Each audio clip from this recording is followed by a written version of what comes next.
2025ஆம் ஆண்டு புத்தாண்டு பலன்கள் எப்படி இருக்குங்கிறத நாம் தொடர்ந்து பார்த்துட்டுருக்கோம். இன்றைக்கி நாம் பார்க்க போகிறது மகர ராசிக்காரர்களுக்கு எப்படி இருக்குங்கிறது தான். மகர ராசிக்காரர்களே, கடந்த ஆண்டு பல விஷயங்கள் நடக்கிற மாதிரி தெரிஞ்சுது, ஆனால் எதுவும் நடக்காமல் அப்படியே பாதியிலேயே நின்று போச்சுங்க. ஆனால் இந்த 2025ஆம் ஆண்டு தொடக்கமே உங்களுக்கு ரொம்ப அமோகமாக இருக்குங்க. அதுக்கு காரணம் செவ்வாய் உங்களுக்கு சாதகமாக உட்கார்ந்துருக்கிறாருங்க. ஜூன் மாதம் 6ஆம் தேதி முதல் செவ்வாய் 5வது வீட்டுக்கும் 6வது வீட்டுக்குமாக அப்படியே கலந்து கட்டி இருக்க போகிறாருங்க. அப்படி இருக்கிறதுனால செவ்வாயால் உங்களுக்கு தைரியம் அதிகமாகும். முடிக்க முடியாத விஷயங்களையும் முடித்து காட்டுவீங்க. சவால்களிலும் ஜெயிச்சு காட்டுவீங்க. சொத்து வழக்குகள் எதுவாக இருந்தாலும் அதெல்லாம் உங்களுக்கு சாதகமாகவே முடியுங்க. மார்ச் 29ஆம் தேதியோட 7.5 சனி முழுமையாக உங்களுக்கு முடியுதுங்க. அப்படி இருக்கிறதுனால சனி பகவானால் ஏப்ரல் மாதத்திலிருந்து உங்களுக்கு அதிர்ஷ்ட காற்று வீச போகுதுங்க. ஏப்ரல் மாதத்திலிருந்து எல்லாமே உங்களுக்கு சாதகமாக முடியுங்க. இதுக்கிடையில் மே மாதம் 14ஆம் தேதி முதல் உங்களுடைய ராசிக்கு 5வது வீட்டை விட்டு விலகி 6வது வீட்டுக்குள்ளார குரு மறைய போகிறாருங்க. அப்படி இருக்கிறதுனால மே மாதம் 14ஆம் தேதி முதல் நீங்கள் கொஞ்சம் சிக்கனமாக இருக்கணுங்க. பணவரவு உண்டு, செல்வாக்கு உண்டு, எல்லா வகையிலும் நீங்கள் ஜெயிக்க தான் போகிறீங்க. ஆனால் 6ஆம் இடத்துக்கு குரு வர்றதுனால அதிலேருந்து கொஞ்சம் சிக்கனமாக இருக்கணும். சின்ன சின்ன வீண்பழியெல்லாம் வரப்போகுது. ஏன்னா அடுத்தடுத்து நீங்கள் முன்னேற போகிறீங்க, ஜெயிக்க போகிறீங்க. அதனால் உங்கள் மேலே பொறாமப்பட்டு சிலர்லாம் வீண்பழியெல்லாம் சுமத்துவாங்க. ரொம்ப வருஷமாக நெருங்கிய நண்பர்களாக இருக்காங்க அப்படின்னு நினச்சிட்டு நீங்கள் சிலரை வச்சுட்டு இருந்தீங்க.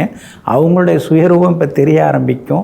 அவங்க உங்களுக்கு எதிராக இறங்குவாங்க. அதனால் யாருக்கிட்டையுமே அந்தரங்க விஷயங்களை பகிர்ந்து கொள்ளாதீங்க. எல்லார்கிட்டையுமே நீங்கள் கவனமாக இருக்கிறது நல்லது. விவாதங்களையும் தவிர்க்கிறது ரொம்ப ரொம்ப நல்லதுங்க.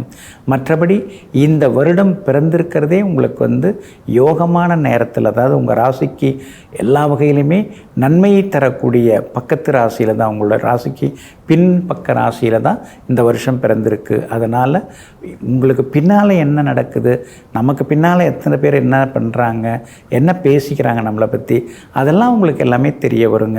வியாபாரம் அப்படி இப்படிமா இருந்தது. ஆனால் இந்த வருஷத்தில் வியாபாரம் ரொம்ப அமோகமாக இருக்கும். ஏப்ரல் மாதத்துலேருந்து ரொம்ப ரொம்ப அற்புதமாக இருக்கும். வியாபாரத்தில் லாபம் வரும். கடையை பெருசுப்படுத்துவீங்க. புது வேலையாட்களை வேலைக்கு வைப்பீங்க. பங்குதாரரோட மாறுவாங்க. ரொம்ப தொந்தரவு பிடிச்ச பங்குதாரர் விலகி நல்லவங்க பங்குதாரராக வருவாங்க. மார்க்கெட்டில் நல்ல பேர் எடுப்பீங்க.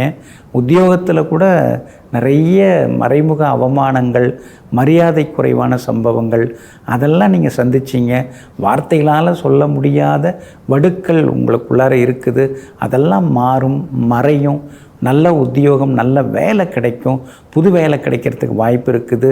ஏற்கனவே இருக்கிற வேலையில் இருந்த வீண்பழி விலகி அதில் ஏதாவது சம்பளம்லாம் உயரத்துக்கான வாய்ப்பு இருக்குது. கணவன் மனைவி பிரிந்திருந்தவங்க ஒன்று சேருவீங்க. ரொம்ப வருஷம் குழந்தை பாக்கியம் இல்லாதவர்களுக்கு குழந்தை பாக்கியம் எல்லாமே கிடைக்குங்க. எப்படி பார்த்தாலும் இந்த 2025ஆம் ஆண்டு உங்களுக்கு மிகப்பெரிய வெற்றியை தரக்கூடியதாக இருக்குது. குறிப்பாக ஏப்ரல் மாதம் முதல் உங்களுக்கு எல்லா வகையிலுமே நன்மையை தரக்கூடியதாக இருக்குதுங்க. இந்த வருஷம் முழுக்க நீங்கள் ஜெயிச்சு காட்டுறதுக்கு திருப்பதி ஸ்ரீ வெங்கடேச பெருமாளை நீங்கள் சேவிச்சுட்டு வர்றது நல்லதுங்க. நடைபாதையில் வசிப்பவர்களுக்கு துணிமணி வாங்கி கொடுங்க.